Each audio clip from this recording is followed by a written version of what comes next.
दोस्तों नमस्कार। मैं डॉक्टर श्याम गोलोक फिर से एक बार आपका इस ट्रेनिंग सेशन में स्वागत करता हूं। मैं आशा करता हूं कि आप सभी लोग स्वस्थ हैं और आप अपने साथ अपने परिवार का यानी घर का परिवार और एमसीएल परिवार दोनों का ख्याल रख रहे हैं। मैं ये भी उम्मीद करता हूं कि आप सभी लोग 1 घंटा बहुत अच्छी एक्सरसाइज कर रहे हो, अपने हार्ट अपने लंग को मजबूत कर रहे हो और अपनी इम्यूनिटी को बढ़ा रहे हो। तो चलिए शुरुआत करते हैं आज के सेशन के साथ। सबसे पहले मैं आप सभी का पूरे हमारे एमसीएल परिवार की तरफ से बहुत बहुत अभिनंदन करना चाहता हूं। दोस्तों अभी पिछले 6 सप्ताह से हमने एक नए पर्व की शुरुआत की है। पर्व है बिजनेस का, जिसमें हमने सोचा है कि हम प्रॉपर बिजनेस हमारे हर तहसील में एस्टैब्लिश करेंगे। हम प्रोडक्ट तैयार करेंगे, प्रोडक्ट बेचेंगे और मुनाफा कमाएंगे। सबसे पहले जो हमारे किसान हैं उनसे लेके हमारे जो चैनल पार्टनर है, हमारे सभी टीम मेंबर और आप सबके लिए प्रॉफिट करेंगे। अब इसके लिए कौन सा प्रोजेक्ट करना है, कौन सा वो प्रोडक्ट है जिसको हम तैयार करेंगे, बेचेंगे, ये सभी हमने डिस्कस किया है। लेकिन पिछले सप्ताह मैंने ये डिस्कस किया कि अगर वो प्रोजेक्ट लगाना है यानी एमकॉल का प्रोजेक्ट लगाना है तो हम सभी ऑप्शंस ओपन रखेंगे। जो भी हमारे तहसील में जो भी इंफ्रास्ट्रक्चर आज की तारीख में अवेलेबल है, जो हमें जल्द से जल्द प्राप्त हो सकता है, जल्द से जल्द हम उस पर हमारा प्रोजेक्ट की शुरुआत कर सकते हैं, उसको हम अपनाएंगे। चाहे वो बंद हुई कोई फैक्ट्री हो, चाहे वो बंद हो कोई बायोमास ब्रिकेटिंग का यूनिट हो, या कोई भी ऐसा इंफ्रास्ट्रक्चर जिसको अगर हम इस्तेमाल कर सकते हैं तो उसको हम अपनाएंगे। लेकिन हम अपना प्रोजेक्ट जल्द से जल्द शुरू करेंगे। और मुझे ये बताने के लिए बहुत बहुत खुशी महसूस हो रही है कि आप लोगों ने उसके बाद जो रिस्पांस दिया है, जिस तरह से आप सभी ने अपने तहसील में जाके इन सभी चीजों का पता लगाया है, मुझे मेल्स किए हैं, तो ये समझ में आता है कि कितने इंथुजियास्टिकली, कितने एनर्जी के साथ आप ये करना चाहते हैं और ये आगे लेके जाओ। हम कहते हैं ना कि well beginning is half done. Yes, great. आप सभी ने बहुत ही अच्छा रिस्पॉन्स दिया है और मुझे ये बहुत बहुत बहुत खुशी हो रही है। दोस्तों ये जो एमकॉल का प्रोजेक्ट है, ये प्रोजेक्ट के लिए हमने एक सभी ऑप्शन ओपन रखे, क्योंकि ये दूसरा जो प्रोजेक्ट है हमारा एमसीएल बायोफ्यूल स्टेट का प्रोजेक्ट, सीएनजी का प्रोजेक्ट, इसके साथ अगर आप कंपेयर करोगे तो मोमेंट किसी प्रोजेक्ट में सीएनजी आता है तो वो सीएनजी आप कैसे तैयार करेंगे, उससे भी ज्यादा तैयार करेंगे, ये तो कोई ज्यादा सवाल नहीं आता। उसको स्टोर कैसे करेंगे, उसको कंप्रेस कैसे करेंगे, उसको डिस्पेंस कैसे करेंगे, ऐसे कई सारे सवालों को लेके, कई सारी चीजों को लेके सख्त ऐसी गाइडलाइंस है, सख्त ऐसे परमिशन लेने पड़ते हैं, वो पेसो हो या टाउन प्लानिंग हो, क्योंकि जरूरी है, क्योंकि फोसाइल फ्यूल होते ही इतने हानिकारक है, होते ही इतने ज्वलनशील है, होते ही इतने डेंजरस है कि उनको जब भी उनके सामने कोई भी उसके साथ कोई भी प्रोजेक्ट करना होता है तो फोसाइल फ्यूल के साथ हमेशा गवर्नमेंट इतनी सख्ती से पेश आती है। लेकिन ये बात हमारी एमकॉल के प्रोजेक्ट में नहीं है। अगर आप एमकॉल के प्रोजेक्ट की बात करें तो एमकॉल के प्रोजेक्ट की परिस्थिति एकदम उल्टी है। या हर गवर्नमेंट एमकॉल प्रोजेक्ट आप करे, इसलिए आपको पूरी तरह से सहकार्य कर रही है। चाहे वो पॉलिसी गाइडलाइन हो, चाहे वो टैक्सेशन हो, हर स्टेट गवर्नमेंट, केंद्र सरकार, अगर आप देखोगे तो हर गवर्नमेंट इसको सपोर्ट में है। तो हमने भी पूरी तरह से ये ठान लिया है कि जो भी ऑप्शंस, जो भी इंफ्रास्ट्रक्चर हमें तहसील में मिलता है, हम अपनी परिस्थिति में वहां से सोल्यूशन निकालेंगे और हम इस प्रोजेक्ट को पूरा करेंगे, टाइम पे पूरा करेंगे। अभी हमें से जितने भी मेल मुझे आए तो मैंने आपको कहा है कि हमें आप अभी इसके ऊपर एक तो लोकेशन फाइनल कीजिए और एक एक्शन प्लान बनाइए। तो एक्शन प्लान मैंने एक्चुअली क्या क्या करना है एक्शन प्लान में, यही आज के सेशन का टॉपिक है, हमें जिसको हम डिस्कस करने वाले हैं।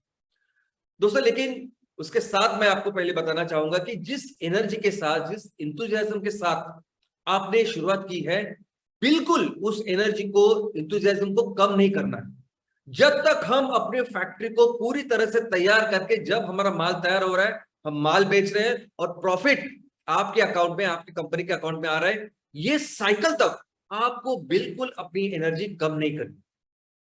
जब तब तक रुकना नहीं है जब तक हम अपने लक्ष्य को प्राप्त नहीं कर पाते। क्योंकि हो सकता है कि आज आपने एक जगह पे एक गए होंगे, आपने लोकेशन देखा, आपको अच्छा लगा, लेकिन बाय द टाइम अगर आप बाद में जाओगे एग्रीमेंट करने करने तो कुछ टेक्निकल कुछ चीजें आ सकती है, कुछ फिजिबल चैलेंजेस आ सकते हैं, हो सकता है। हो सकता है कि आज के तारीख में आपने जो सोचा है वो थोड़ी सी परिस्थिति अलग हो सकती है, कुछ अलग अलग चुनौतियां सामने आ सकती है, लेकिन ठीक है। जब भी बिजनेस करने जाते तो ये तो पार्टी है ये करने का, लेकिन आपको किसी भी हालत में आपकी एनर्जी, आपका मोरल कम नहीं करना है। दूसरी जगह, तीसरी जगह, और मैंने जैसा आपने लास्ट टाइम भी कहा है कि हम सभी चीजों के लिए आज की तारीख में ओपन है उस प्रोजेक्ट को टाइम पे पूरा करने के लिए। दोस्तों इसके साथ, लेकिन आज मैं आपके साथ आप सभी और हमारे पूरे एमसीएल फैमिली की तरफ से आज बहुत ही कुछ स्पेशल लोगों का यहाँ सबके सामने अभिनंदन करना चाहता हूँ, सत्कार करना चाहता हूँ। और उसमें सबसे पहले हमारे किरण कट्टीमनी साहब, तालुका बदामी, जिला बागलकोट, कर्नाटक से है ये। इन्होंने 100% एमवीपी किया है, 100% सैटरडे सेशंस कर रहा है। आपको पता है कि जब 100% एमवीपी के साथ 100% ये सैटरडे सेशन कर रहे हैं, क्या होगा कुछ हफ्तों बाद, कुछ महीने के बाद ये कंपनी और किरण कट्टीमनी साहब, इनका तालुका के ऊपर क्या होल्ड होगा, ये शायद आप सोच ही नहीं सकते। और मैं सिर्फ आर्थिक होल्ड की बात नहीं कर रहा, सामाजिक स्तर पे भी इनका बहुत ही स्ट्रांग होल्ड होगा। आप सभी के तरफ से, हमारे पूरे फैमिली की तरफ से मैं फिर से एक बार इस किरण कट्टीमनी साहब का मैं बहुत बहुत दिल से बहुत ज्यादा अभिनंदन करता हूं। और ऐसे दूसरे एक व्यक्ति है जिनका अभिनंदन पूरे फैमिली की तरफ से आज हमें करना है, और वो है हरिहर मयेकर साहब। हरिहर मयेकर साहब भी हमारे दोडामार्ग तालुका है। तो दोडामार्ग बायोफ्यूल्स ये जो कंपनी है, दोडामार्ग तालुका, जिला सावंतवाड़ी और महाराष्ट्र से, इन्होंने भी 100% एमवीपी करके 100% सैटिस्फैक्शन की है। दोस्तों ये दोनों ने अभी ये जो काम करके हमारे सामने जो एग्जाम्पल क्रिएट किया है, आप नहीं जानते इसकी अहमियत क्या है। क्या सोचा है हमने अपनी तहसील के बारे में कि हमें अपने तहसील को एक सुजलाम सुफलाम राज्य बनाना है। हमें अपने तहसील में उस सुजलाम सुफलाम राज्य बनाने के लिए 3000 करोड़ का माल तैयार करना और उसको बेचना है। 3000 करोड़ का रेवेन्यू तैयार करना है। आपकी एक जो एमकोल की फैक्ट्री हम लोग तैयार करेंगे ना, उससे कितना रेवेन्यू जनरेट होगा, क्या है उसका रेवेन्यू टर्नओवर, तो 10, 10.5, 11 करोड़। यानी एक एमकोल की फैक्ट्री से आप 10.5, 11 करोड़ का माल तैयार करेंगे और बेचेंगे। और मैं बात कर रहा हूं 3000 करोड़ की। अगर आपको लगता है कि नहीं नहीं ये तो पहले तो हो जाने दीजिए, आप एक पहला प्रोजेक्ट लगाए, उसके बाद हो जाएगा ना, उसके बाद हम लोग ये करेंगे। प्रोजेक्ट लगाना जरूरी है दोस्तों। ये आप प्रोजेक्ट जब लगाओगे ना, तब आप प्रोजेक्ट लगाने के बाद 50 लोग वहां खड़े होने वाले हैं आपके जैसा सेम काम करने के लिए, आपके हित से। और ये सिर्फ कंपटीशन की बात नहीं है। जब सैटरडे सेशन होता है, जब आप गांव के लिए एक अलग तरीके से आप खड़े होते हो हर हफ्ते, ये कंपटीशन की बात ही नहीं, हमेशा आप कंपटीशन के आगे रहेंगे, लेकिन 3000 करोड़ की इकोनॉमी बनाने के लिए जो फाउंडेशन करनी है वो है ये फाउंडेशन। अगर आपको बड़ी ऊंची इमारत तैयार करनी है तो फाउंडेशन बहुत अच्छा चाहिए। यह है वो फाउंडेशन। विदाउट फाउंडेशन अगर आप सोच रहे हैं कि नहीं हम लोग कर पाएंगे, तो नहीं, ये प्रकृति के नियमों के खिलाफ है। तो दोस्तों ये बहुत ही अच्छा एग्जांपल आज हमारे सामने है, और मैं चाहता हूं कि आप सभी लोग इन सबको फॉलो करें। फिर से एक बार हमारे सभी फैमिली की तरफ से मैं इनका, अगर आपको लगता है कि कैसे काम करता है सैटरडे सेशन, यानी सैटरडे सेशन से क्या, अभी कैसे कंपटीशन दूर होगा, या सैटरडे सेशन से कैसे ये आने वाले 3000 करोड़ की इकोनॉमी का फाउंडेशन तैयार होगा। तो क्या होता है कभी कभी कि आप जब डॉक्टर के पास जाते हो और डॉक्टर को बोलते हैं कि मेरी जो राइट हैंड है, मेरा जो हाथ है, उसमें जो 4 उंगलियां है ना, 4 उंगलियों को बहुत दर्द होता है। या दर्द कब होता है, लेकिन उसमें मुंगी आती है। मैं कुछ भी पकड़ने जाऊं, मैं ग्लास उठाने जाऊं, पानी पीने जाऊं, तो मैं उठा नहीं पाता, ऐसे उसमें ताकत जरा कम हो गई है। सिर्फ एक 4 उंगली और कुछ नहीं। डॉक्टर क्या करता है कि आपके गर्दन का एक्सरे निकालता है। डॉक्टर क्या करता है कि बोलता है कि शायद गर्दन का हमें सीटी स्कैन करना पड़ेगा, और गर्दन में इंजेक्शन देता है। आपको लगेगा अरे उंगली में प्रॉब्लम है तो गर्दन में क्यों कर रही है। डॉक्टर को पता होता है कि जो प्रॉब्लम आपको हो रहा है उसकी एक्चुअली ओरिजिन कहाँ है। डॉक्टर को पता है कि ये जो प्रॉब्लम है उसको सही करना है तो क्या क्या काम करना होगा। उसी तरीके से आने वाले दिनों में ये जो काम करने हम लोग सब निकले हैं, उसके लिए अगर कोई भी प्रॉब्लम ना हो ना, तो हजारों प्रॉब्लम्स का, हजारों जो आने वाले चैलेंजेस है उसका एक सोल्यूशन है, वो है सैटरडे सेशंस। तो चलिए बात करते हैं कि एग्जीक्यूशन, जो एक्शन प्लान की मैं आज जो हम लोग डिस्कस करने वाले हैं, किस तरह से एक्शन प्लान आज की तारीख में होता है। और हो सकता है कि बहुत सारे काफी अपने फैमिली के लोग भी ये अपेक्षा करते हैं कि इस तरीके से एक्शन प्लान हमारा इस एमकोल प्रोजेक्ट का होना चाहिए। नॉर्मली क्या होता है कि किसी भी प्रोजेक्ट्स के पहले कोई भी व्यक्ति या वो टीम जो होती है वो तैयार करती है डीपीआर, डिटेल प्रोजेक्ट रिपोर्ट। अब इस डीपीआर में, डिटेल प्रोजेक्ट रिपोर्ट में क्या होता है, तो आपके उस प्रोजेक्ट के संबंधी में सब कुछ, सभी इंफॉर्मेशन, यानी कौन सा सेक्टर है, कौन से प्रोडक्ट्स को हम लोग इस फैक्ट्री से तैयार करने वाले हैं, रॉ मटेरियल कहां से आएगा, मैन्युफैक्चरिंग की टेक्नोलॉजी क्या है, जो प्रोडक्ट हम लोग तैयार करेंगे उसके स्पेसिफिकेशंस क्या है, कहां हम लोग बेचेंगे। और मेनली ये प्रोजेक्ट तैयार करने के बाद 5 साल के बाद, 7 साल के, 10 साल के बाद हम लोग कहां हो सकते हैं। और सबसे इंपॉर्टेंट होता है कि आगे के 5 साल का 5 साल का वैल्यूएशन, प्रोजेक्शन, कि आपका रेवेन्यू कितना होगा, प्रॉफिट कितना होगा। तो पहले वो 5 साल का प्रोजेक्शन वो बहुत इंपॉर्टेंट होता है उसमें, कि कितना पैसा आएगा और कितना खर्च होगा। क्यों करते हैं डीपीआर? अगर आप देखोगे तो DPR maximum time, in fact almost all the time DPR किया जाता है उन लोगों के लिए जो प्रोजेक्ट में निवेश करना चाहते, बैंक, फाइनेंशियल इंस्टीट्यूशन, या कोई भी ऐसा व्यक्ति जिनको आपके प्रोजेक्ट में पैसे डालने हैं, उसके लिए डीपीआर तैयार होता है, जिसमें पूरी इंफॉर्मेशन दी जाती है। उसके अलावा और एक रिपोर्ट है जिसका नाम है टेक्नो इकोनॉमिक फिजिबिलिटी स्टडी या रिपोर्ट। अभी कौन करता है ये टेक्नो इकोनॉमिक फिजिबिलिटी का अभ्यास या स्टडी, कौन बनाता है रिपोर्ट? तो ये अक्सर कोई बड़ी कंपनियां, कॉर्पोरेट कंपनियां वो बनाती है। किसके लिए बनाती है? खुद के लिए बनाती है। अगर ऐसी कोई बड़ी कॉर्पोरेट हाउस है या बड़ी कंपनियां, उनको कुछ अलग करना है, कुछ नया करना है, कुछ नए जगह पे जाके कुछ प्रोजेक्ट करना है, तब ये स्टडी होती है। यानी ऐसा समझे कि अमेजॉन आज ऑनलाइन ट्रेडिंग में है, ई कॉमर्स में है। अमेजॉन ने अगर डिसाइड किया नहीं हमें मैन्युफैक्चरिंग में जाना है, अमेजॉन ने डिसाइड किया कि मुझे मोबाइल में काम शुरू करना है, खुद के मोबाइल के प्रोडक्ट वगैरह बनाना, तो अमेजॉन ये स्टडी करेगा कि ये इसमें टेक्निकल, इकोनॉमिक क्या फिजिबिलिटी है। तो अक्सर ये जो स्टडी है ना, ये ऑर्गेनाइजेशन के लिए, इंटरनल के लिए की जाती है कि क्या हम लोग उस बिजनेस में उतरे, हम उसमें काम करें। लेकिन जरूरी नहीं कि वो ही करें।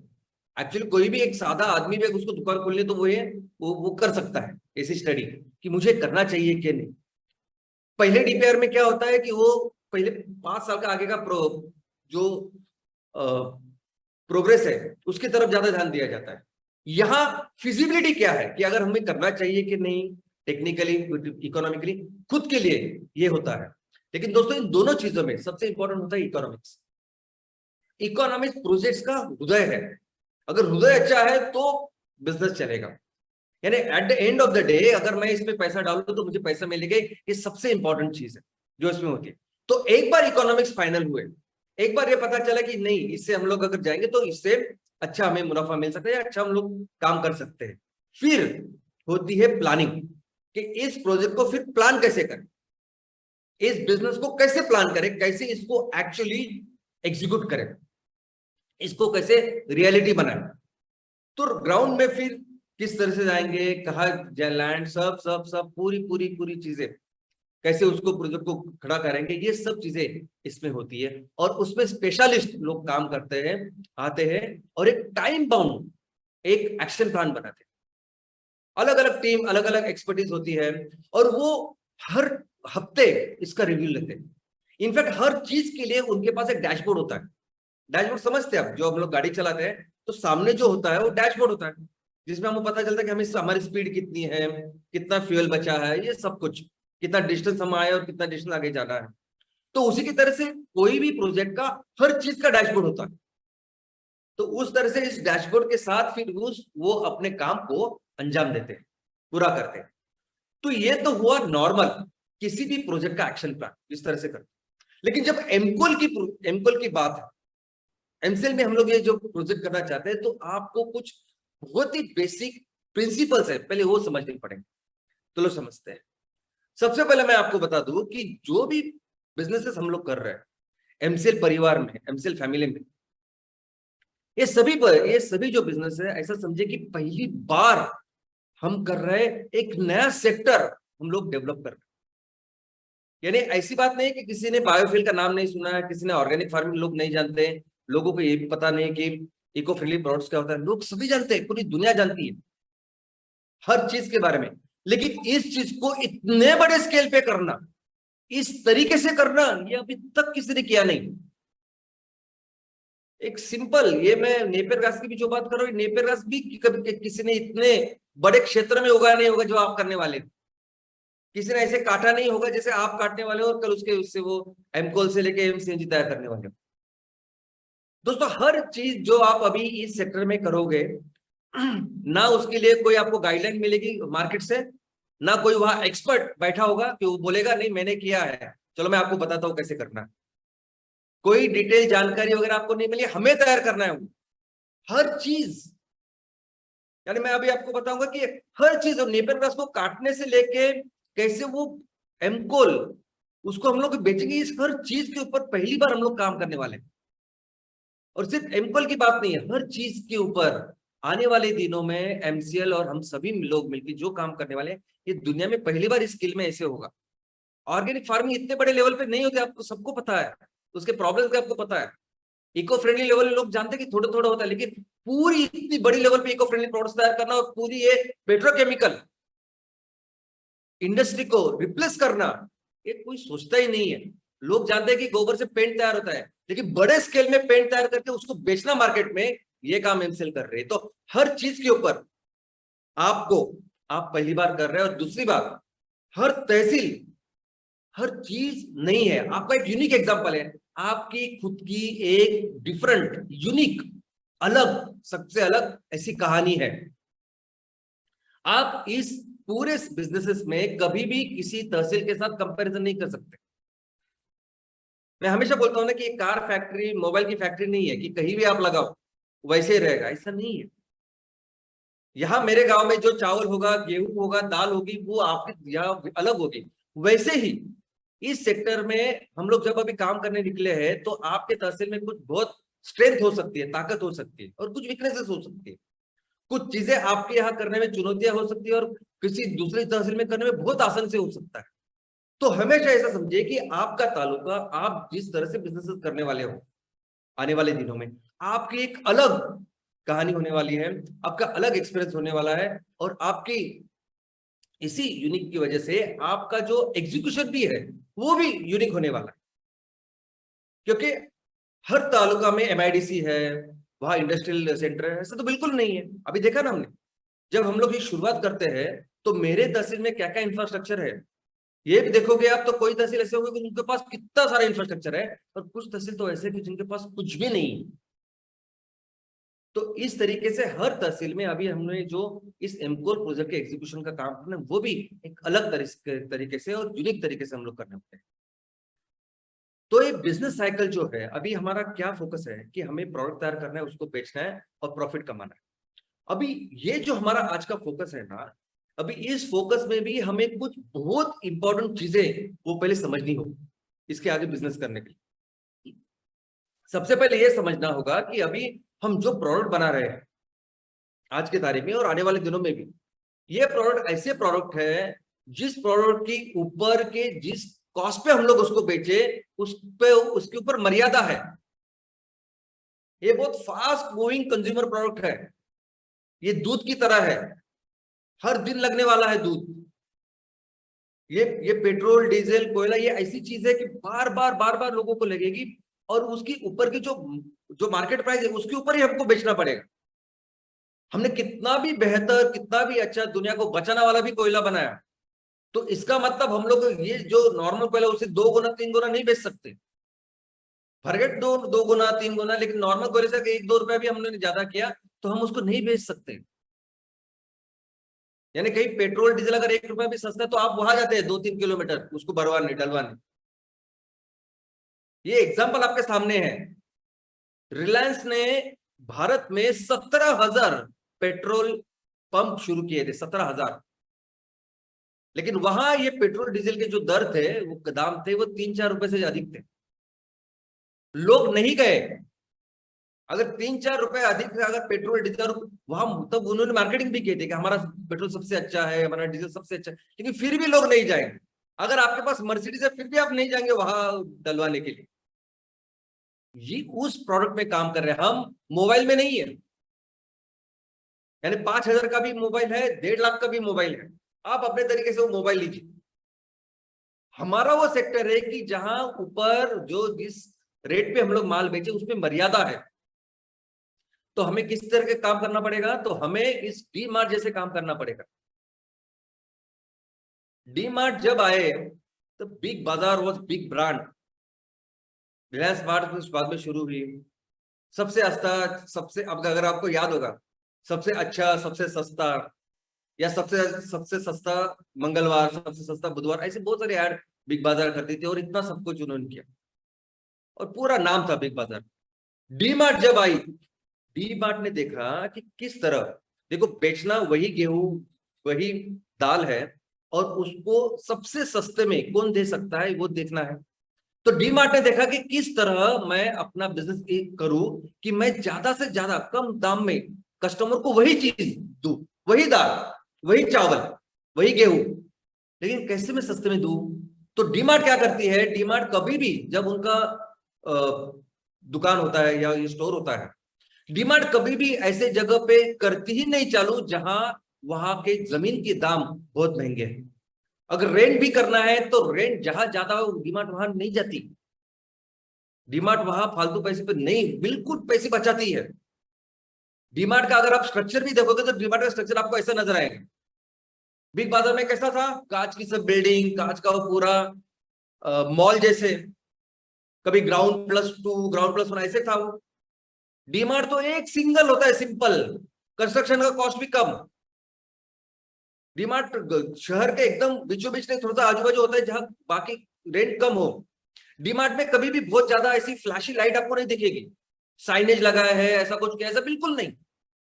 हर जगह पे डीमार्ट ये सोचती है कि किस तरह से मैं पैसे पैसे कम करूं, कैसे अपना खर्चा कम करूं, तो मैं ज्यादा प्रॉफिट रख सकूं और वही मैं अपने कस्टमर्स को दूं। यहां तक कि डीमार्ट ये भी सोचती है कि मुझे जो गेहूं दाल जो देनी है कस्टमर को, और जो मेरा सप्लायर है, तो मैं अगर सप्लायर के पास जो, तो मेरा ट्रांसपोर्टेशन कम पड़ेगा क्या? मैं सप्लायर से थोड़ा सा ज्यादा लेके रखूं तो मेरा कम रखेगा, या लॉजिस्टिक की जरूरत नहीं ये लेने की, वो अपने पास रखे तो मेरा वो पैसा बच जाएगा। हर चीज में डिमांड देखती है। अगर आप उसको डिटेल में पढ़ोगे ना तो आपको पता चलेगा। हमें काम इस तरीके से करना है, हमें काम इस तरीके से करना है कि कोयले का, अगर कोयले को तैयार करना और बेचना है तो किस तरह से कम से कम से कम से कम दाम में हम लोग ये तैयार करें। ये आपकी कंपनी है, आपकी बैलेंस शीट है, आपके सब खर्चे और प्रॉफिट्स होने वाले हैं। जो भी पैसा आज आप कम करोगे, यानी खर्चा कम करोगे, वो सभी आपके प्रॉफिट में तब्दील होने वाले। जो भी पैसा आप आज बचाओगे ना, जितने कम कॉस्ट में आप इसकी मैन्युफैक्चरिंग करोगे, लोगों को बेचेंगे, उतना प्रॉफिट आपका ज्यादा होगा इसमें। दोस्तों, ये जो पहला प्रोजेक्ट है ना, ये बहुत बहुत बहुत जबरदस्त ऐसी आपकी लर्निंग, ऐसी आपकी ट्रेनिंग होने वाली है। आपको अंदाजा नहीं है। आप मत समझिए कि ये सिर्फ मुझे प्रोजेक्ट जल्द से जल्द लगाना, पैसा कमाना है, वो तो ठीक है। आप ऐसा समझिए कि मैं अभी स्कूल कॉलेज में हूँ और मुझे बहुत कुछ सीखना है। अगर आप पहली जगह पे जाते हो और आपको दिखाई देता है कि बहुत जबरदस्त लोकेशन, अच्छा लोकेशन है जहां मैं काम कर सकता हूँ, आप मोटरसाइकिल लीजिए, पूरे तालुका में घूमिए, पूरे तालुका में देखिए कौन कौन सी तरह के स्ट्रक्चर होते हैं।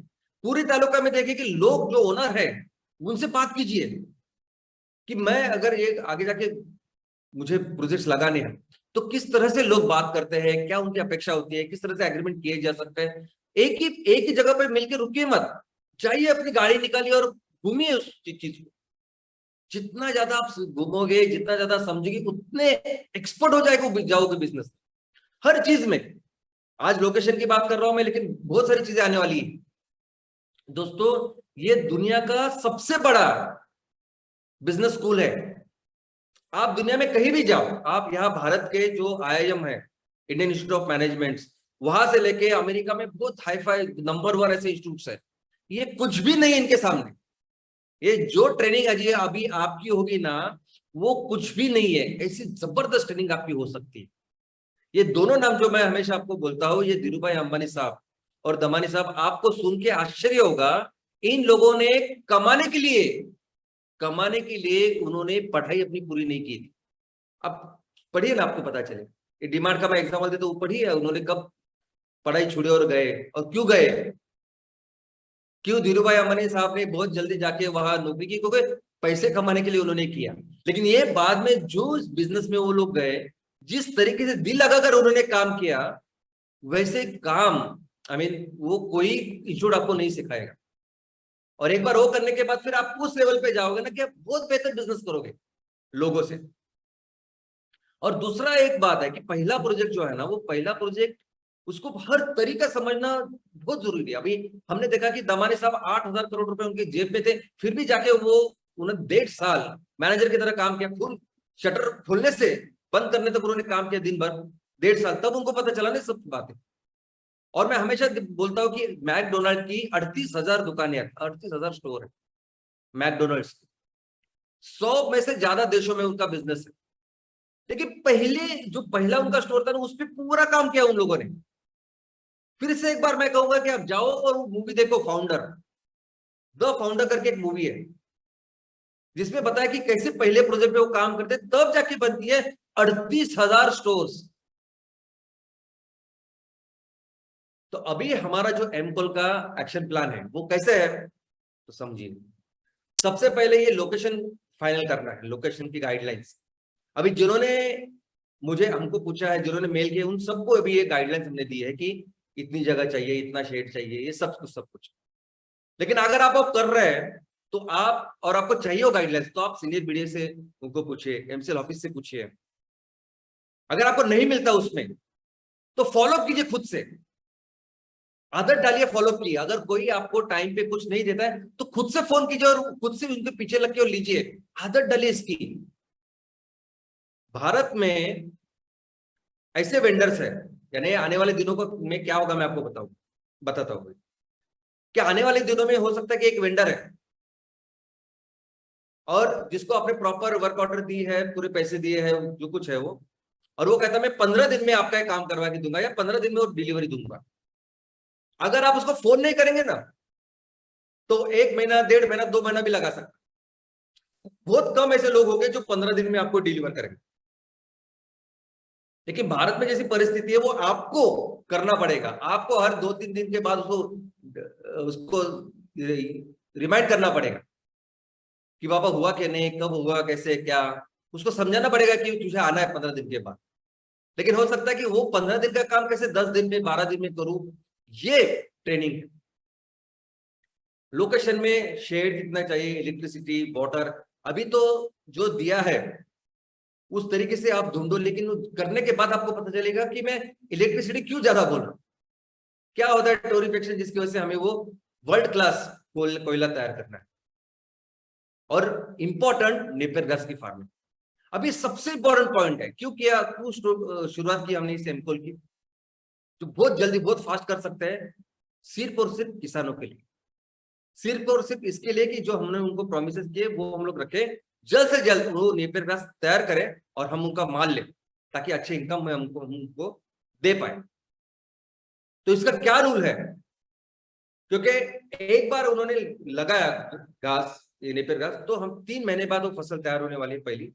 और हमारी पूरी व्यवस्था, यानी हम तैयारी चाहिए उनकी फसल लेने की। तो रूल तो ये है कि जब आपकी प्लांट एंड मशीनरी आएगी साइट पे, इमीडिएटली आप चालू करो फार्मिंग प्रमोशन का।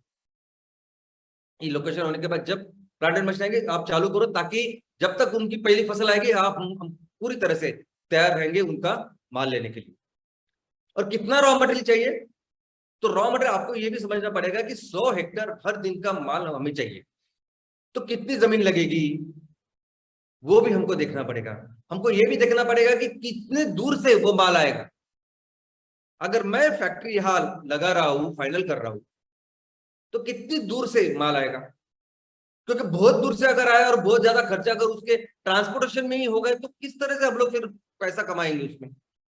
बहुत ज्यादा खर्चा अगर उसमें ही, वो ट्रक जो कुछ रहेंगे उसमें आएगा। तो किस तरह से फिजिबिलिटी आएगी, क्योंकि ऊपर तो आपको जैसे मैंने कहा कोयला जो बचना है उसके ऊपर की एक लिमिट है, तो इसीलिए 7-8 किलोमीटर का रेडियस का टारगेट रखिए। और अगर वहां आजू बाजू खेती नहीं हो रही है, जो कुछ है, फिर आपको प्रमोशन करना है, या जहां हमने अभी अच्छी तरह से प्रमोशन किया वहां हमें एक लोकेशन ढूंढना है। ऐसे सभी तरह के आपको ऑप्शंस देखने पड़ेंगे। हमारे यहाँ किसान कौन सी टाइम में ये खेती करते हैं और कौन सी टाइम में फिर उनकी पहली फसल होगी, तब मुझे तैयार होना है। अभी मध्य प्रदेश से कुछ मेल मुझे आया, उन्होंने बोला है कि अक्टूबर में वहां के किसान खेती करना चालू करते। तो हमें ऐसा कुछ करना पड़ेगा कि ताकि अक्टूबर एंड तक हम लोग ये चालू करें, ऐसे सुझाव उन्होंने दिया है। और डेफिनेटली हम लोग कोशिश करेंगे कि किस तरह इस 1-1.5 महीने में ये सब काम करके उनको बोले कि आप अभी लगा। इसके अलावा कटिंग, ये जो घास है उसकी कटिंग कैसे करेंगे, यानी आपने अगर वो वीडियो देखा है ना कि ऐसा ट्रक जाता है बड़ा और अपने आप सब कट होता है और वो सब स्ट्रेडिंग पीछे आती है नेपियर ग्रास की। दोस्तों हो सकता है कि ये हमारे देश में, हमारे गांव में, हमारे तहसील में पॉसिबल ना हो, फिजिबल ना हो, तो किस तरह से मैं हम लोग काटेंगे। अभी ये कटर है उससे ये बेहतर होगा क्या, या मशीनरी जो ट्रक है वो अच्छी रहेगी, फिजिबिलिटी क्या होगी, कितना खर्चा होगा उसके साथ और इसके साथ, हर चीज के ऊपर डिटेल में काम करना पड़ेगा। क्योंकि यहाँ अगर 4-5-10 लोग लगेंगे, 7-8 लोग लगेंगे, वहां पूरी ये लगेगी, तो कितना खर्चा आता है, कितना मैं बचा सकता हूँ, क्या कर सकता हूँ, ये सोचना होगा। और बहुत इंपॉर्टेंट ये ड्राइंग, जो जो घास हम लोग तैयार कर रहे हैं, हम सबको पता है कुदरत ने, ईश्वर ने ये घास हमारे जो जानवर है उनके खाने के लिए तैयार की, नेपियर घास। अब खाने के लिए तैयार की इसलिए कुदरत ने इसमें 60-65-70%, 75% तक उसमें पानी रखा है ताकि वो अच्छी तरह से खा पाए। लेकिन आज की तारीख में सभी जो बायोमास के प्लांट अगर आप जाके देखो, आई एम श्योर आपने देखा भी होगा, किस पे रहते हो बायोमास प्लांट, तो सूखे हुए एग्रीकल्चर वेस्ट के ऊपर। यार पानी लगता ही नहीं इसको, अगर आपको वो काम करना है तो सूखा वो बायोमास लगता है। तो आपने देखा होगा कि मूंगफली का जो छिलका का वो जो पूरा वेस्ट है उसका वेस्ट है, या नारियल का वेस्ट है, राइस का वेस्ट है, तो सूखे वेस्ट में पूरा बिजनेस हो रहा है। और हमारे यहाँ तो नेपियर घास में 60-65-70% पानी है, 75% पानी है, तो सुखाएंगे कैसा उसको। और अगर आप वो सोचेंगे इंटरनेशनल लेवल पे, तो जर्मनी में बहुत बड़े बड़े मशीन दिखेंगे आप सुखाने के लिए। लेकिन वो अगर मशीन रखेंगे हम लोग और इतनी इलेक्ट्रिसिटी अगर कंज्यूम होगी, तो कैसे वो फिजिबिलिटी आएगी उसकी। तो ये सब सोचना है हमें। एक्शन प्लान में ये होगा कि क्या हम अपने कुछ किसानों के यहाँ 2-3 दिन रख के सुखा के फिर लेके आएंगे, क्योंकि पैसा तो हमें देना है वो उस सॉलिड कंटेंट के ऊपर, उसकी चिंता मत कीजिए। काटने वक्त के वक्त जितना पैसा मिलेगा उतना ही हम लोग रखने वाले होंगे, उसमें कुछ कम नहीं होगा। अगर आपको याद होगा तो मैंने बहुत पहले में बोलता था 3,000 रुपए टन ऑन सॉलिड कंटेंट, और अभी जब 1 रुपए से हम लोग खरीद रहे हैं तो उसमें हम लोग कंसिडर करते हैं कि 70% पानी और 30% उसमें सॉलिड कंटेंट हो। इसके अलावा आपको अपनी जगह पे फैक्ट्री के ऊपर ऐसी जगह रखनी पड़ेगी जहां प्री प्रोसेसिंग करना है।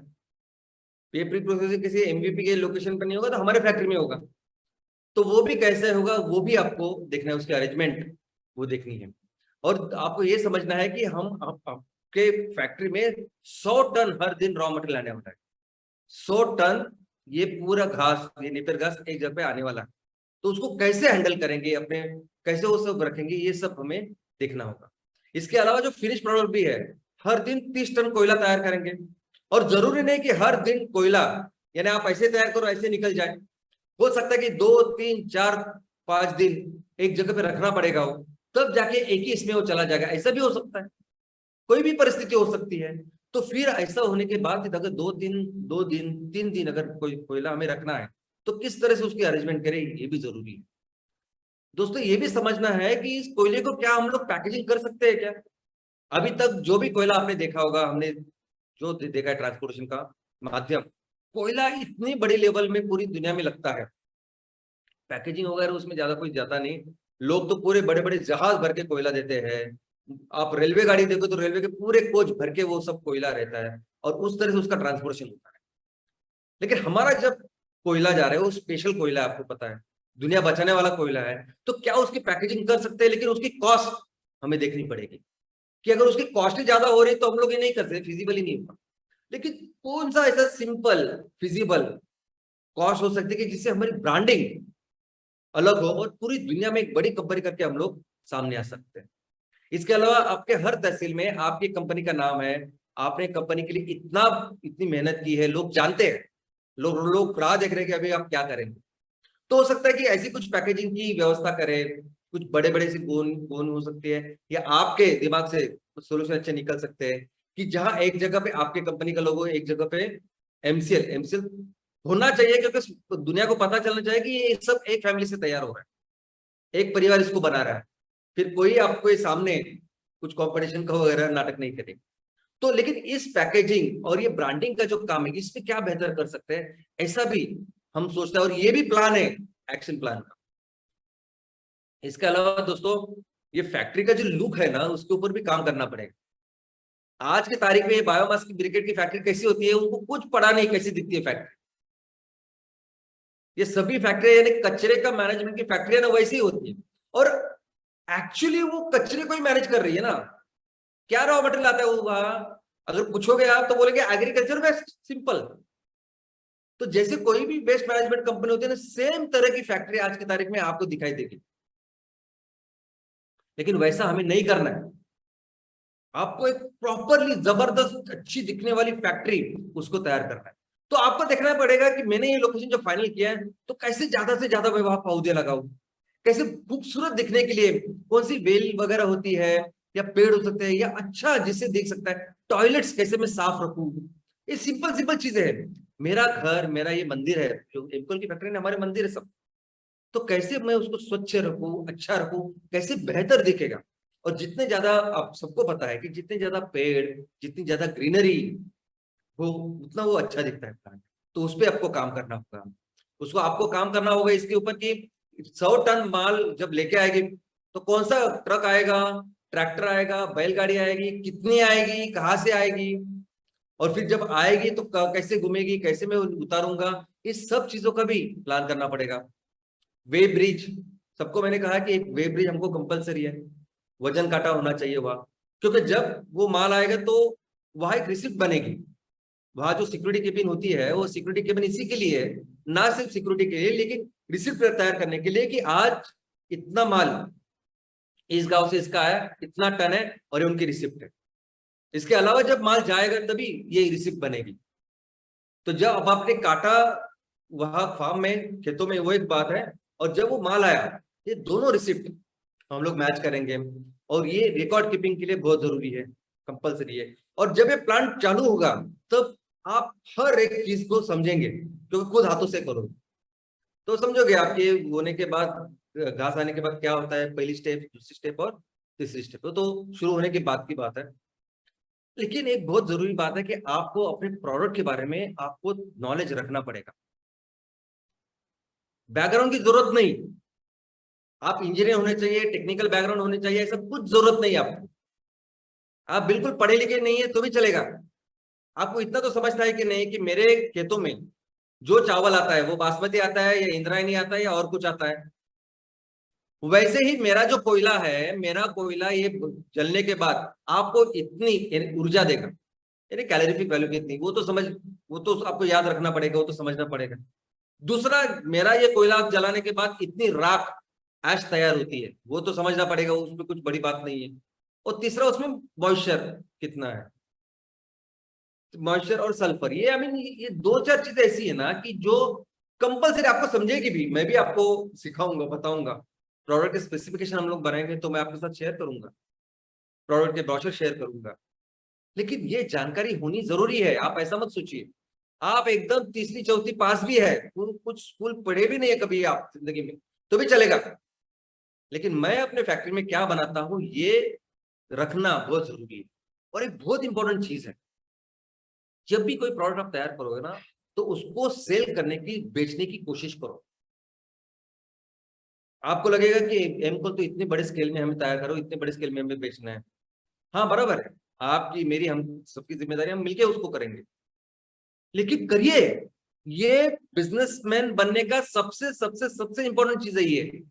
आपको टेक्निकल कुछ नहीं समझा तो भी चलेगा, लेकिन बेचना आना चाहिए। आज जिस एमकोल की आप बात कर रहे हैं ना, आपके आजू बाजू जितने भी लोग, जितने भी कॉन्टेक्ट में है, जो एनटीपीसी में काम करते हैं, कोई इंजीनियर है, कोई कोयले की फैक्ट्री में, कुछ भी, जो आपके तहसील से हो, बाहर से हो, कुछ भी हो, ऐसे लोगों से जाके मिलिए, बताइए उनको अपने कोयले के बारे में, बताओ कि ऐसे हम लोग आपको सप्लाई कर सकते हैं, और आपका पूरा ग्लोबल वार्मिंग से लेकर जो कुछ चीजें वो बताइए, सेल करने की कोशिश कीजिए, बहुत जरूरी है। क्योंकि सिर्फ कोयले की बात नहीं है, आने वाले दिनों में तहसील में कितनी सारी चीजें बेचनी है हमको। यानी सुबह से खाने का ब्रेड से लेके, यानी खाने की तो बहुत सारी चीजें, पहनने का वस्त्र से लेके, टूथब्रश से लेके, आपकी चप्पल से लेके, सब कुछ चीजें बेचते हैं ना हमको। तो जब आप ये चीज करने लगोगे, और मैं चाहता हूं कि आप करें, बात करें, टीम को लगाओ इस एनकोल के ऊपर, पूरी ये जो पहला प्रोजेक्ट है उसको इस तरीके से करो कि जिंदगी का सबसे महत्वपूर्ण प्रोजेक्ट है, और एकदम एक्सपर्ट बन के बाहर निकलो। समझो कस्टमर को क्या चाहिए, क्या लगता है कस्टमर्स को, उनको, उन्होंने एक बहुत बड़ा थर्मल प्लांट लगाया है तो क्या चाहिए होता है उनको, जो हम सॉल्व कर सकते हैं। इतनी राख निकलती है, इतना धुआं होता है, क्या कर सकता है हमको, जाओ बात करो उनसे, मैक्सिमम पूरी कोशिश करो वो बेचने की। ये बहुत इंपॉर्टेंट है, अहम है। ये आपको बिजनेस में, मुझे मैनेजर नहीं बनाने, आप समझिए, आप मैनेजर नहीं हो, आप बिजनेस करना। मैं एक बार फिर से बिजनेस की आपको व्याख्या बताता हूं, क्या है बिजनेस। बिजनेस करना यानी ऐसी व्यवस्था का निर्माण करना, जिस व्यवस्था से आप अगर एक साल भी, कल अगर आप अपने बीवी बच्चों, अपनी सब पूरे परिवार को लेके एक साल तक भी चारों धाम घूम रहे हो, भारत में जा रहे हो, पूरी तरह से घूम रहे हो, फिर भी यह बिजनेस चालू होना चाहिए, वो है बिजनेस। आप वहां जाके बैठना, आप ही सब कुछ काम करना, ये बिजनेस नहीं है। आपको मैनेजर नहीं बनना है, ये चीजें समझनी पड़ेगी आपको। ये पहले 3-4 साल जो इंपॉर्टेंट है ना, ये समझने पड़े, तब जाके आप उस लेवल तक पहुंचोगे। और मैं चाहता हूं ये हो, मैं चाहता हूं आपको समझे कि कस्टमर को क्या लगता है, आपको समझे कि कस्टमर की सर्विस कैसी देनी चाहिए। अगर मैं किसी चीज को कोयला सप्लाई करता हूं, तो क्या क्या चीजें वो मांगते हैं, क्या डिलीवरी मांगते हैं, क्या बाकी की चीजें लगती है उनको, ये जितना अच्छी तरह से आप समझोगे वो बहुत इंपॉर्टेंट है। आपको समझेगा कि किस तरह से मैं अपनी कंपनी को और बेहतर बना सकता हूँ, कि वो जो सामने वाला कस्टमर है, उनको फिर आपकी कंपनी के सिवा कोई नहीं चाहिए, कुछ नहीं चाहिए। और आज तो सिर्फ आप कोयले से शुरुआत कर रहे हैं ना, कल आपको पता नहीं आप क्या क्या बेचने वाले हो, है कि नहीं। और ये सब आपको करना है, एक टाइम बाउंड एक्शन प्लान बनाना है। अगर आज से आगे के 6 महीने के बाद मेरी फैक्ट्री पूरी अप रनिंग, 6 महीने के पहले ही, शायद 5-6 महीने के बाद ही, जहां माल आ रहा है, रॉ मटेरियल मैं उसको तैयार कर रहा हूँ, बेच रहा हूँ, मेरी ब्रांड, ये पूरी जो है तैयारी, इसके लिए प्रॉपर एक्शन प्लान बनाइए, प्रैक्टिकल एक्शन प्लान बनाइए। और फिर से मैं बोलता हूं कि आपको कोई भी टेक्निकल बैकग्राउंड की जरूरत नहीं है, आपको इंजीनियर होने की जरूरत नहीं, कुछ नहीं है, कॉमन सेंस की बात है ये। मैं यहाँ जो फैक्ट्री निकालूंगा, अभी देखिए, मैं कितने अच्छे अच्छे एग्जाम्पल भी आए हैं। मैं एक एग्जाम्पल आपको बताना चाहता हूँ कि दो ऐसी जगह है, दो ऐसे तालुके से मुझे रिस्पॉन्स है कि उनके तालुके में बिल्कुल कोई फैक्ट्री वैक्ट्री कुछ भी नहीं है। तो एक हमारे एंटरप्रेन्योर ने फिर देखा कि एक कोई बंद पड़ा हुआ कॉलेज है, वो शुरू हुआ कि नहीं बंद पड़ा मुझे पता नहीं, लेकिन पुरानी ऐसी बिल्डिंग है। तो उन्होंने मुझे पूछा कि ये कर सकते हैं क्या इसमें, मतलब क्यों नहीं, वो भी हम लोग देखेंगे, उससे कुछ नहीं। दूसरी जगह पे ऐसी व्यवस्था है कि जहां मंगल कार्यालय है, यानी फैक्ट्री फैक्ट्री तो मंगल कार्यालय के ले सकते क्या, दोस्तों ले सकते हैं ना। ये आउट ऑफ द बॉक्स, यही तो सोचना है, यही तो एक्शन प्लान है, कि मुझे अगर 100 टन माल हर दिन तैयार करना है और उसको लेके उसको प्रोसेस करके कोयला बनाना है, तो कौन सी छोटी चीजें, मैं कौन से गांव है आजू बाजू, कहाँ फैक्ट्री होगी, कहाँ सब कुछ होगा, ये इसके ऊपर आप खुद और आपकी टीम मिलकर काम करें। अपने घर में कोई इवेंट होता है, किसी की शादी होती है, तो थोड़ी बाहर से कोई एक्सपर्ट आता है और आपको काम कर, हमें ही करना पड़ता है ना। पुराना घर हो गया, उसको कलर पेंट करना है, थोड़ा बहुत इधर उधर करना है, तो हम लोग को करना पड़ता है। ओके। और कई सारे चैलेंजेस आपको नजर आएंगे, कई सारी चीजें, कई सारी परेशानी नजर आएगी, परेशानी नहीं, चुनौतियां नजर आएंगी जिसके सोल्यूशन आपको ढूंढने हैं। और ये जबरदस्त ट्रेनिंग कर देंगे आपको। ये सभी चुनौतियां आपको सिर्फ और सिर्फ बेहतर बनाने के लिए है, ये आप समझिए पहली बात। जब आप इसके ऊपर काम करोगे ना, तो आपको बहुत बेहतर बेहतर बेहतर बेहतर बेहतर पता चलेगा। अभी लैंड के एग्रीमेंट के में मैंने ऐसा सजेस्ट किया है कि आप लैंड के एग्रीमेंट के साथ उनके साथ ऐसी बात कीजिए कि जब तक मुझे, यानी 1 साल पहले वो कम से कम मिनिमम आपसे वो किराया ले, एकदम मिनिमम। और जब फैक्ट्री चालू हो तो बढ़ाए वो। अभी बैंक से जब पैसे लेते हैं हम लोग, तो बैंक पहले 1, 1.5, 2 साल मॉरेटोरियम देती है कि नहीं? जब तक आपकी फैक्ट्री या बिजनेस चालू नहीं होता, तो बैंक बोलते हैं हमें कुछ ईएमआई मत दीजिए। लेकिन ऐसा बात, इसका मतलब ये नहीं कि 1 साल 1.5 साल का वो ब्याज नहीं लेती, इंटरेस्ट नहीं लेती है आगे की ईएमआई। ऐसा कुछ कर सकते हैं। हर चीज में आप बेहतर बनिए। आप थोड़ा सा देखिए कि कैसे मैं 2 पैसे बचा सकता हूँ, इस चीज को बेहतर बना सकता हूँ। और इसमें बहुत इंपॉर्टेंट आपकी पढ़ाई होगी। आप बहुत एक्सपर्ट हो गए, क्योंकि एक बात समझिए, हमारे हर चीज मॉड्यूलर है। हमने देखा ना कि एमसीएनजी प्रोजेक्ट में एक मॉडल बनाया हमें 10 टन। अगर नॉर्थ ईस्ट में एक ही जगह पे 10 से 10 अगर मॉड्यूल नहीं रहते, तो एक मॉड्यूल रखेंगे हम लोग, 10 टन का माल लेंगे, और जैसे जैसे जगह है वैसे हम लोग करेंगे। वैसे एमकोल का होने वाला है। एमकोल का प्रोजेक्ट है ना, ये आपके यहाँ 30, 40, 50, 60 जगह पे करना है अभी आने वाले दिनों में। और सोचिए, एक ही प्रोजेक्ट में अगर आप इतने एक्सपर्ट हो गए, तो कल जाके तो ऐसे ही आराम से करोगे प्रोजेक्ट। ये जो 100 टन की इनपुट और 30 टन का आउटपुट जो है ना, ये हमारा मॉड्यूल है जो हमें करना है। और जिसको अगर आप एकदम एक्सपर्ट हो गए, तो बहुत जल्दी, बहुत बेहतर, बहुत फास्ट बाकी के लोगों से आप कर पाओ। और हर चीज, हर एंगल जो बिजनेस का, तो उसको समझिए, समझिए। और सिंपल अपने, देखो ये मैंने भी बोला ना अभी, मार्केटिंग की भाषा या कोल के बारे में जाके बताइए, अपनी भाषा में बताइए। कुछ अगर आपको इंग्लिश नहीं आती, हिंदी नहीं आती, बिल्कुल नहीं जरूरत। आप अपने कन्नड़ा में जाके बोलिए, गुजराती में जाके बोलिए, मराठी में बोलिए, राजस्थानी में बोलिए, और जाके बात करिए उससे। बात करिए, समझिए हर बिजनेस के हर पहलू को।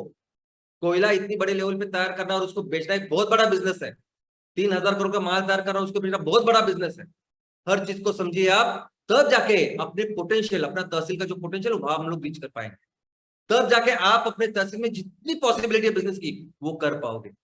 जब इस हर चीज के ऊपर, यानी आपको दमानी बनना है, आपको धीरू भाई अंबानी सब बनना है।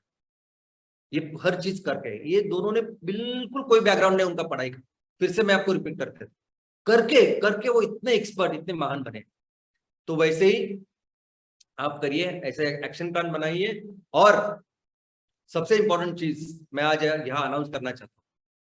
देखो, एम कोल की शुरुआत मैंने अभी तक हमेशा कहा कि किसानों के लिए की।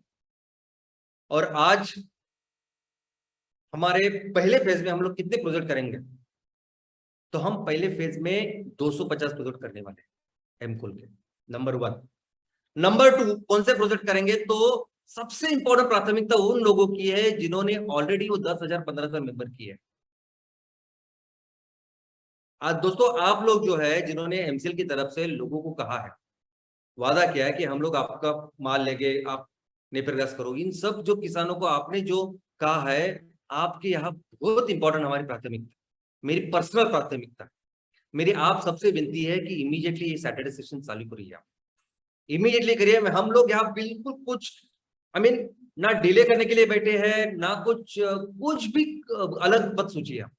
हम आपको बहुत बेहतर करने के लिए बैठे। और ये पहले पहले जो हमारे एमसीएनजी के पहले 225 लोग थे, वो कंपलसरी प्राथमिकता है कि जल्द से जल्द हम लोग यहाँ प्रोजेक्ट चालू करें।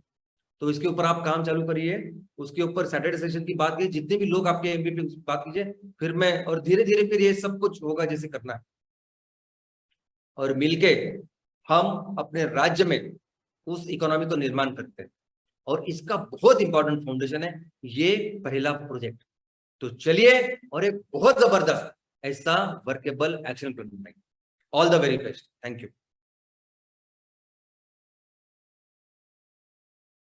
जी हाँ, आर्थिक क्रांति के लिए जो एक तरीका पूरे विश्व को अपनाना चाहिए, उसकी शुरुआत आज एमसीएल के माध्यम से हम सब मिलके कर रहे हैं। और ये शुरुआत, ये जो आरंभ होगा, ये जो आगाज होगा, उसका अंजाम पूरे विश्व को एक अलग राह पर लेके जाएगा। जी हाँ, गुड मॉर्निंग एमसीएल इंडिया परिवार। और एक शुक्रवार शाम सर का ट्रेनिंग वेबिनार, हमारे दिलो दिमाग पे एक जोरदार प्रहार। जी हाँ, हमारी जो शुरुआत हुई है एग्रोबायो सीएनजी प्रोजेक्ट से लेकर अभी जो हम एमकॉल की तरफ बढ़ रहे हैं, ये जो स्पीड है, ये जो हमारा जो रास्ता है, वो सही मायने में बहुत जल्दी जल्दी हमें बहुत अच्छे रिजल्ट्स देगा।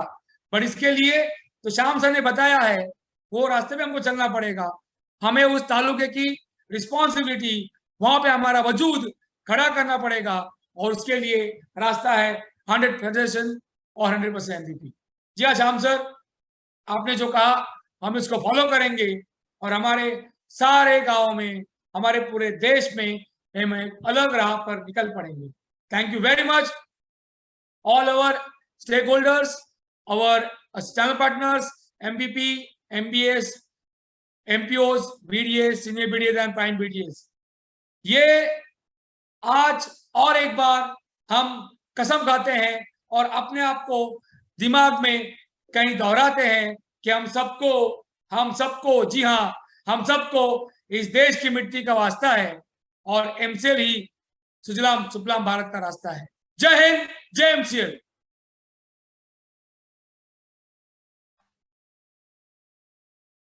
Thank you very much doctor लवेश sir.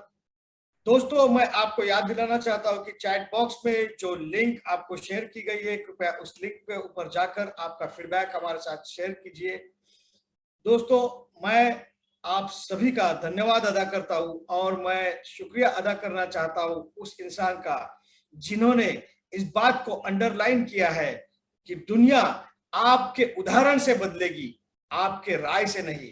दोस्तों, यह उदाहरण हमें दुनिया के सामने रखने का जो बेहतरीन मौका हमारे सामने रखा है, वो है हमारे डॉक्टर श्याम सर।